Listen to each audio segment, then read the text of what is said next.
Welcome back to another episode of the Casey Campbell Podcast. Casey Campbell with you, of course. Pleased to be joined by my good friend Ben Schneider from the Grid Network, as well as lastcar.info. Hello, Ben. Hello, Casey. How's it going? It's been a little while. It has been a little while. It's good to have you back on here. So a lot of things have happened. We'll get you caught up on this is kind of like the official 2024 preview of motorsports of all different kinds because, I know I know Grid Network just had their whole like big motorsports preview and all that stuff. So obviously getting ready for, the upcoming year. But first, there's obviously more things anytime we bring Ben on, there's obviously game show topics to talk about. A lot has happened since you were on here, Ben. Obviously we've had, with everything that's going on with Jeopardy. We haven't had you on since the passing of Bob Barker and all that stuff, and Yeah. it's been a lot. It's been a lot of crazy things happening. Yeah. Well, yeah. Rest in peace, Bob Barker. I was hoping and praying he could make it to 100 years old. He came up just short, but I did find it amusing. I thought it was a little bit too soon, but one of the first tweets I saw was, "I can't believe Bob Barker made it as close to $1 as possible without going over." Um, so that kind of softened the blow a little bit. The week that we got the unfortunate news, but I think Brock actually said this on one of his streams. May we all be so fortunate to live such a long and full life that he did. So Really. news was sad, but of course when you're pushing 100 years old, unfortunately not too unexpected. But that was a bit of a downer for sure. And yeah, the Jeopardy news, to your point, obviously, the strike situation wasn't entirely in their control, but I did think James Holzhauer's tweet was a little amusing when he tweeted out this recap of the Inside Jeopardy podcast episode where they were explaining their plans for the upcoming season. And he said, if you didn't get to catch the show, here was the summary. The first 2 minutes were Jeopardy's writers are fantastic and we couldn't do a show without them.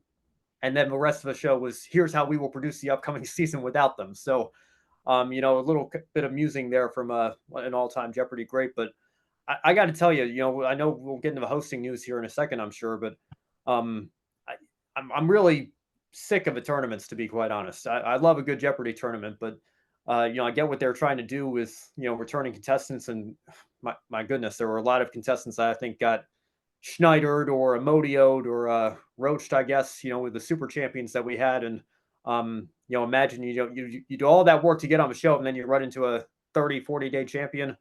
It's unfortunate. So I'm glad they're getting a second chance. I don't think it's been all terrible, but I'm anxiously awaiting for some regular shows with all new contestants and returning champions to come back as soon as possible. And hopefully that's right around the corner now that the strikes have seemed to come to a resolution here. And hopefully the writers can get back to work and produce some great clues for us. In terms of the hosting news and what's been going on behind the scenes there, I think the writing's been on the wall, unfortunately. I know Mayim didn't want to cross the picket line, so to speak. She's obviously much more involved in that side of things with Hollywood, with her acting background, than Ken Jennings is. But I always said from the start, I think it's quite hilarious that we spent 3 years of this guest hosting circus and then splitting the job between two people, and we finally arrived at the conclusion that I think people were advocating the day after Alex Trebek passed away, is that just give the job to Ken Jennings. Alex literally left his cufflinks for him for his first taping. He was the first guest host. He got overwhelmingly positive reviews. I think he's part of a Jeopardy family. It was the obvious choice from the start. And that's not to take anything away from Mayim Bialik, because I think she also did a good job. But that doesn't take away from the good job that Ken did as well, on the fact that, if there was anybody that was, I don't think anybody was more fitting to take over for the late, great Alex Trebek than the greatest contestant of his era of hosting the show. So I am thrilled for Ken that he's got the position permanently, finally. I would not mind seeing Mayim come back to do some primetime shows. I know both their statements were, kind of leaving that door open a little bit, so maybe they can work together on that in the future, because that was the original deal when Mike Richards was named the permanent host, was that he got the daytime show and she got the primetime specials and spinoffs. So maybe we'll see her in the future. Maybe we won't, but couldn't be happier for Ken Jennings. I think we finally arrived at the conclusion that everybody knew we should have arrived from the very beginning. Yeah. Other things that you've noticed during this first 4 months of 2023 in the early days of and what we can expect in 2024. Well, I'll tell you, just last night, after watching the Celebrity Jeopardy semifinals, I put on Fox's new game show, The Floor, and I was very intrigued by the concept from the very beginning. And I have to say, I know the folks at Buzzer Blog weren't too high on it, but I really enjoyed it. I think that it's certainly not perfect by any means, and I mean, goodness knows a lot of shows struggle with pacing. I mean, Deal or No Deal even once did a whole rapid fire speed show, which just proved that the show was so unnecessarily long in terms of how long they dragged it out. But I think the floor could certainly be a lot faster in terms of its pacing. I know they want to, get a whole season's worth of episodes, and I think a lot of shows, struggle to make a full season game show work. A lot of times when you think of shows that take place in tournaments and competitions over the course of a full year, you think of like American Idol and Survivor and Big Brother and The Amazing Race, which I guess are kind of game shows in a sense, but they're not really game shows in the traditional way that shows like Jeopardy and Wheel of Fortune are. Um, but the floor is undeniably a game show, and I think that it's very rare that you can make a season-long tournament like that work. So it's going to be interesting to see if the viewers come back next week and continue to remain invested. I got to tell you, that last match last night, I was on the edge of my seat all the way. So I very strongly disagree with the Buzzer Blog post that I saw on Threads saying that it was boring and dull. I thought it was anything but there towards the end. Very high stakes just for the first episode and what that means for the season going forward. So I'm going to come back and I'm going to stay invested at least for the next couple of weeks, and we'll see if they can hold my interest and the interest of others. And obviously, we've got a full season to look forward to, but it doesn't take as much to get renewed as it used to. Like I think the ratings came in, it was somewhere around 2.5 million viewers, which even as recently as 10 years ago, that would be a cancellation notice right off the bat. But now everything is so fragmented with not just cable, but streaming options and cord cutting as well. That's actually not half bad for a primetime game show these days, but especially given the strike situation that we're still coming out of. So it's going to be interesting to see, but the show has certainly piqued my interest for sure. Yeah, it's interesting to see what these shows are kind of doing now that the writers are back, the actors are back. Yeah. It's really just I was wondering how all of that would affect a lot of things, especially with like just like the everyday shows that you see on the big networks and how that was going to do and just with just everything going on, especially with all these with all these things coming out of and not to go off into that, but things coming out of copyright and all that stuff. And obviously that's been a big topic of conversation too. Yeah. Well, I haven't posted an update to YouTube yet. I tweeted something because I saw Slapshoes tweeted something, but the few claims I had on my channel got released today as his did and as Brock's did over the winter break here. So certainly I think an automated system on YouTube's part, because as Slap was saying in his video, I don't think NASCAR had an intern on Christmas Day at 7:30 p.m. randomly claiming 4-year-old videos. That was obviously an automated thing on YouTube's part, and I guess they came back into the offices at NASCAR today and or in the process at the very least of getting those taken care of. So that's good to see. Yeah, and obviously this is I think as many people kind of start to come back to the office, at some point they may have either today, tomorrow, Friday, or obviously everyone will be back next Monday, Yeah. regardless. Just and obviously a lot of these things are going to get taken care of, but also the things that are coming out of we have the YouTube copyrights, but we also have the copyrights of with the Mickey Mouse Steamboat Willie thing. So Right, because it's been 100 years, so it's in the public domain now, right? yeah, what are your thoughts on that with all this with all these things coming out of copyright protection? It's very interesting. I was in Walmart a few weeks ago, and I noticed the Winnie the Pooh Blood and Honey horror movie or whatever is that Walmart has like an exclusive steelbook of that. So I think it's just fascinating what certain creative minds are doing with these characters now that they're in the public domain. And I guess the House of Mouse, if you will, is going to have some characters joining those ranks in a not too distant future. So I think it's it's certainly interesting to see what people are coming up with here. I think a lot of it's going to be better. Some of it's going to be better than others, I should say, or more geared towards different audiences here. But it is fascinating to think about that those characters have been a part of multiple generations of lives now, and you know, I guess you do the math in your head, you realize it's been a full century. It's pretty wild to think about. Yeah, I believe next year Donald Duck goes on the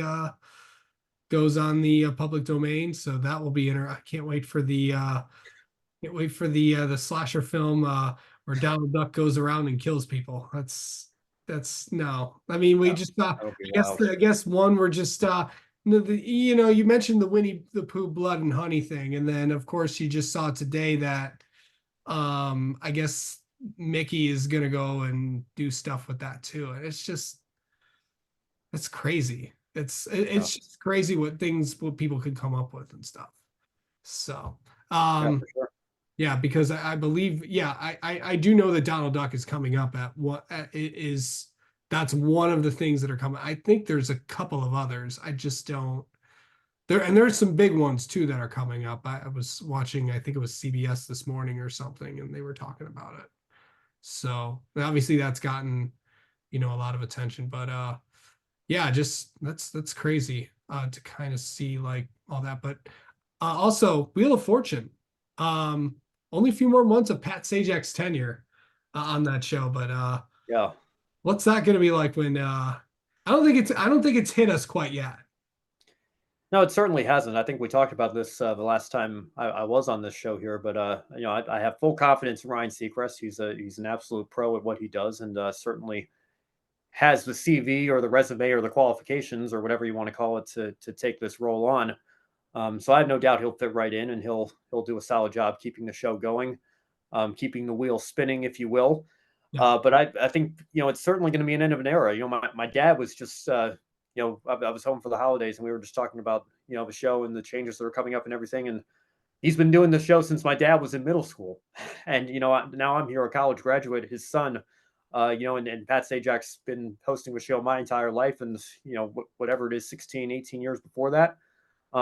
It's certainly the end of an era, and what's going to be interesting for me is how long Vanna decides to stay. Yeah. Because I thought it was interesting that Pat decided to leave on his own, and Vanna sounds like she's got at least a few more years on her contract. And I don't know. I feel like the obvious choice for her replacement would be Maggie Sajak to keep the Sajak family and the Sajak name involved in the show in some capacity, because I think Maggie's done a very nice job doing the social media stuff that she's been working on for the show over the last couple of years. So but yeah, it's going to be interesting to see how long Vanna decides to stay once Pat exits stage left, if you will, and Ryan Seacrest takes the wheel and comes on board the show.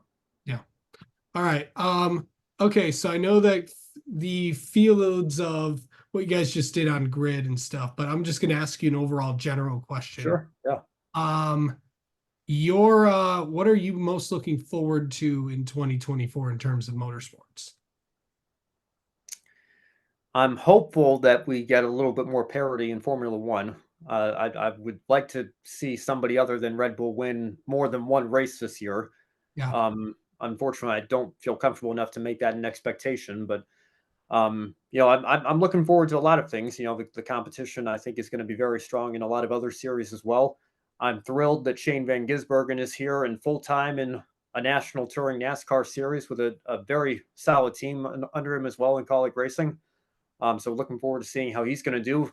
Thrilled that AJ Allmendinger's back alongside him full time in Xfinity. And if you ask me, he should have never left. But I'm happy that he's going to continue to get to do the odd Cup Series race here or there. It sounds like the 16 is, after many months of rumors, going to be a rotation of drivers after all. So we'll Kind look of what forward it to that. sounded like.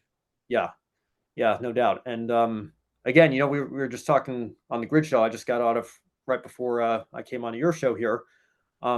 I think IndyCar's got a lot of, for as mismanaged as that series is from a business standpoint, I think the on-track product is still second to none. And I think there's a lot of great competition in that series right now. So I would encourage anybody watching this to look past the mismanagement of the series on the business side of things and tune into the actual racing, because the actual racing I think is quite good. And it only further drives home how much of a shame it is that the series, from that side of things is kind of in free fall right now. But in terms of the on track stuff, I think it's great. So definitely looking forward to IndyCar coming back this year as well.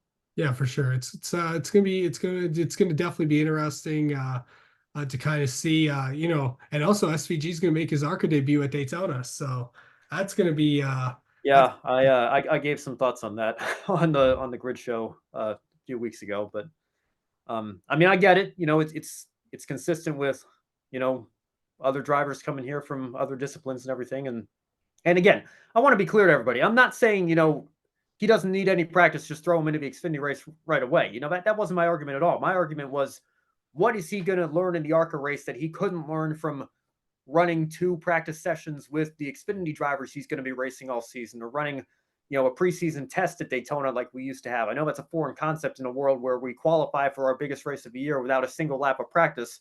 I mean, I don't know, maybe they put Allen Iverson in charge of these NASCAR Daytona schedules here with the lack of practice we have these days. But that was more my point, is why don't we have a practice session or a test session to get him up to speed and get him some laps with some cars around him in the draft, instead of making a guy who's won a NASCAR Cup Series race. I mean, that's really what you got to wrap your head around here. A yeah. guy who's won in the Cup Series has to run in the ARCA Series to get approval for the level below the Cup Series. I mean, when you put it like that, it really just sounds so backwards. And again, I see both sides of it. I understand why they're making him do it, but I feel like this maybe needs to be the catalyst for, okay, maybe we need to think about a better workaround for this, so that we don't have to go through jumping through the hoop of running an ARCA race the same day as the Daytona Xfinity race, if I'm not mistaken, right? So what happens if the ARCA race gets delayed due to rain? I mean, it's just there. We could keep going with this, and again, you can just search my name and Shane Van Gisbergen, and I'm sure the video will come up, and I can not repeat my thoughts here, because the thoughts are certainly out there. But again, just to clarify to everybody, that wasn't my argument at all. It was just not, throw him out there with no practice. It's why don't we have enough practice sessions to the point where we have to throw him in an ARCA race instead? I haven't got your thoughts on this yet, but what do you think about the new TV deal?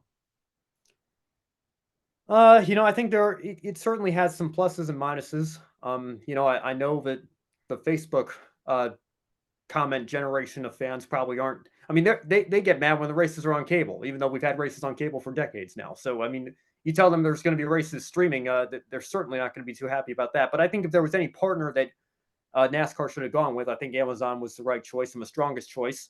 Prime Video certainly has a large subscription base, and they've had a lot of success with Thursday Night Football. And then you've got Max coming in with Turner and HBO and their 5 races that they're going to be doing. So I think that there's certainly, I mean, it's undeniable that that's the direction that TV as a whole is kind of trending towards here. So I think for NASCAR to still have the majority of the schedule on traditional television, but also kind of dip their feet in the waters here, so to speak, and just test out the streaming landscape, I think this is probably the right approach. And again, a ton can change in 7 years. Who knows where we're going to be by the end of this new deal we've just signed in 2031? Right. Who knows where the sport is going to be in 2031 and where technology is going to be in 2031? So let's test the waters now and see where it takes us here in the future. And if it works out, maybe we expand upon this, and we'll adapt from there. But I think that the ratio of races on streaming, I'm glad that there aren't too many streaming exclusives, and that we still have access on traditional TV for the majority of the season for viewers that haven't hopped on the streaming bandwagon yet, so to speak. I mean, yeah, the Xfinity series is going to be on free TV, so Yeah. that'll be Yeah, that's the other thing. I think not enough people are talking about that, because the CW is, I that's mean, a after the that's a big four, so to speak, it's network television. So it's and of course NASCAR is going to be producing all those broadcasts. So yeah, and it should be interesting there. Also, and you're thinking about where we're going to be in 7 years. Remember, at some point, ESPN is going to be direct to consumer. So yeah, there's obviously that, and who knows if one of these big 4 networks, like if Fox or NBC or ABC or CBS will, if they just like, okay, we're going to announce that we're just going to go direct to consumer, everyone's going to follow. So yeah. Well, I mean, you mentioned ESPN. I mean, forget several years. I think that might be coming next year. And I say next year, having just started 24. I think that could be, a 2025, 2026 of the Yeah. latest thing, because I know that's certainly been in their in the works for them, in their plans for a while now. He's saying it's inevitable that eventually that's going to happen. The channels might still exist, but everything on those channels is also going to be available through ESPN Plus, and you can access everything that we're offering through a subscription, direct to consumer, like you were saying. So the times are certainly a changing, that's for sure. Yeah. And yeah, of course, of course, like there's probably portions of the Rolex 24 that will be exclusively on Peacock. And Yeah. yeah, can't wait for that. And also can't wait for all those commercials too. So yeah. And it's right in the name, Casey. Nothing but commercials. Yeah, I There you go. remember that. I remember that because that was one of those big key points during the grid post race show that we both did. So Yeah. yeah, it was that was like, yeah, and I couldn't get the race for like the first part of it too. I was like, ugh. But anyway, also last thing, your thoughts on what the NFL playoffs are gonna really kind of look. There's still some things kind of being sorted out there. And do you have a pick for the college football playoff championship? I'll take the second part first. I'll go with Michigan. I'm not just saying that because one of my best friends from back home is a diehard Michigan Wolverines fan. I think Michigan certainly wins the matchup on paper, but I Yeah, wouldn't entirely sleep on Washington either. I think they put on a great show with Texas the other night, and they've certainly punched above their weight this year. Although I do have to say, the whole college football playoff system is an absolute mess. And I know people are saying, how can you still be talking when FSU got blown out by 60 points? Yeah, because they had almost 30 players opt out. And, I think that it's just very, very frustrating that a Power Five conference undefeated team, I know that they didn't have their quarterback and their offense was pretty lackluster, but, we still ended up with the one and the two teams playing for a national championship anyway. So all this chaos and all this controversy, I think the least controversial thing, ironically, would have been the old BCS format of just taking the top two teams and putting them straight in the national championship. So right. we'll see. Maybe the 12-team playoff will improve things and take some of the controversy away, but I don't have too much hope in that, honestly, because I think the controversy of who gets in just is going to be further shifted back, and you're still going to have teams upset that they didn't make the committee's cut, if you will. So, Yeah, um, and also you and the word very playoff. frustrating. Yeah, and of course you and the word playoff don't get along that well. Well, but see, football is different to get to the NFL here, because I understand the argument, that I always use for NASCAR is, look, everybody's racing on the same track every weekend, and Right. there's average finishes, there's a point system for a reason. It's not a necessity to crown your champion, and clearly it wasn't for the first 50 plus years of the sport's history. But football, and people love to bring up the 2007 Patriots, right? The 16-0 Patriots, and they get to the Super Bowl and they didn't perform when they needed to against the 10-6 Giants, and that's you can't just give them the championship because even though they were clearly the better team over the course of the season, but it's complete apples and oranges because you only play, and I guess now it's 17 games Right. over the course of the season. There's 32 teams in the league, so the best teams have to play each other at the end of a year to truly determine who the best team is. I think 14 teams is a little bit overkill. It wouldn't bother me at all if you just took the 8 division winners and had them each go straight away into head-to-head matchups from there. Wouldn't bother me at all if the best team in the American League and National League went straight to the World Series. I get the playoff expansion exists for monetary purposes and television purposes and having more games and creating more excitement, but from a purist standpoint, I don't think all these extra rounds and extra teams being in the playoffs are necessary. But I will concede, I think a playoff system is necessary in football because there are so few games, and I think that you have to bring the best teams together to play each other. Ideally, it would be the same way in college football, but the problem with college football is there's over 100 Division I schools that play in these not just Power Five conferences, but Group of Five conferences, and Division I. I think and now you've got the whole conference realignment thing coming next year, and I think the landscape is just so messed up. The business of college football is so messed up. It's going to be a very interesting few years, and we'll see what the future looks like for that sport. But I am not too optimistic about the future from a business standpoint right now. I can tell you that much. Right. Yeah, it's crazy. And actually you bring up the World Series. They actually did the two teams from the top two leagues, the American League and the National League, they actually went to back in the 60s. Yeah. 1968 was actually the last one that did it. Actually, it was, and that was actually, the year of the pitcher where, where the Tigers and Cardinals, really went at it. And everyone thought that, the Cardinals with Bob Gibson and all those guys, and they thought they were going to beat them, but, Tigers coming back from the 67 riots and all that stuff. And yeah, it was, Yeah. it's quite, there's a few documentaries about the Tigers of 1968. So I'd go recommend watching them. There's a couple good ones on YouTube. So, Yeah. if you want to really Yeah. learn about them, it's my mom's favorite team. So, Sure. yeah, Yeah, but but again, to go down the path of the baseball discussion, the 84 and 78 Diamondbacks or whatever, I think it was 84 and 78, somewhere around there, barely above 500. The playoffs have been expanded now to involve 12 teams. They squeak in as the sixth seed, and then they upset my Phillies in the NLCS. Congratulations there. But the 100-win Dodgers and 100-win Giants of the last couple of years, 100-win Braves of the last couple of years, just haven't been able to make it past the opening rounds, and it's not really indicative of a full season performance. So, you want to talk about the Dodgers and the star power they have right here. I think it's going to be absolutely hilarious when the Dodgers go 133 and 29 and drop the NLDS to the Marlins in 4.